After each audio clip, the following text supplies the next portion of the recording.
The email feature in Snap Audition is very useful if you need to send information to entrants who have submitted or who have not yet submitted. So here I'm in my demo org, and you'll notice here there's a emails tab. In this organization, I have no emails to entrant yet. So I'm going to click new. I'm going to put in a simple subject. I'll put in demo email, and then I can select the entrants that I want to email. Now I can edit this later, so don't worry about if you think you might have make a mistake here.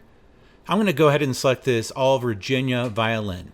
It's going to list all the audition categories that you have set up for your audition, and so you can select which categories you want to email.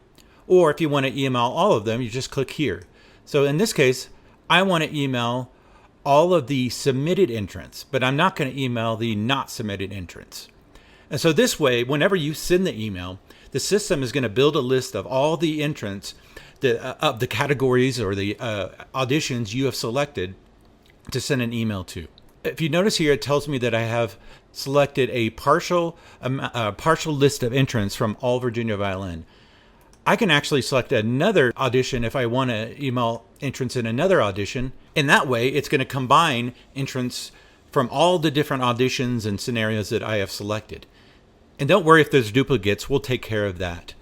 Now say there's a few other people that I want to include on this list. You can include up to 25 extra emails that you want to include in that list. And don't worry, the system will automatically send you an email too, a copy of the email. Okay, so I have this ready to go. I hit continue.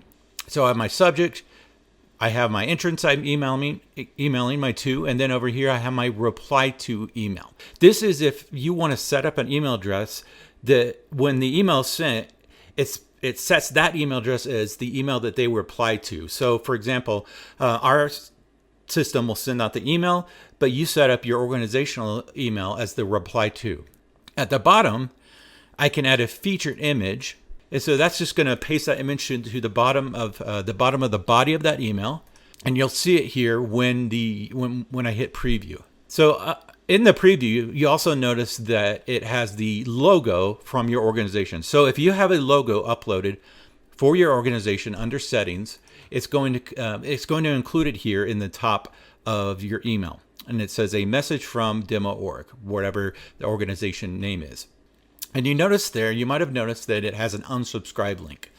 Now that is required by law that mass emails sent out have an unsubscribe link. In this case, that unsubscribe link will simply link to our system, and it will unsubscribe them within their Snap account. And they can always resubscribe back. But by law, they have to have the ability to unsubscribe from mass emails. Now, we do warn them, and we tell them, make sure you don't unsubscribe because you might be missing emails from an organization that you've auditioned for. You can either send right away. If I click schedule, and then I'm going to select the date and time that I want this sent. So maybe I don't want this sent till next week at 3 p.m. Once your email is sent, it will say sent here, or it will say scheduled, whatever it might be, but I can also duplicate. Another way to send emails is if you go to an audition, go to the Entrants tab, and you'll notice right here is email. It says new email. So I can send an email and I'll automatically bring up this audition, which is called Rock Band, and I can start selecting who I want to email from within that audition.